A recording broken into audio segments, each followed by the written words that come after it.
এটা কি গোপালের ঘাগরা? হুম, গোপালের ঘাগরা।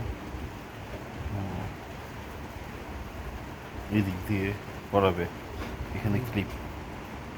এখানে একটা হুক লাগিয়ে দেবো বা আচ্ছা, বোতাম।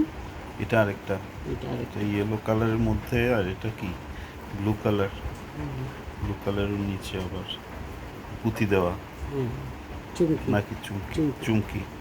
লেস আচ্ছা, লাগালাম। আর এটা এইটা পিঙ্ক কালারের মধ্যে। লেস দিয়ে তারপর এখানে একটু পুঁতি দিয়ে দিলাম। এটা কি? এইটা হলো যে এটা এইভাবে থাকে ঠাকুরের গোপালের। আচ্ছা, টুকরা কাপড় ছিল, টুকরা কাপড় দিয়ে তৈরি। কতক্ষণ লেগেছে? বেশিক্ষণ হয়নি।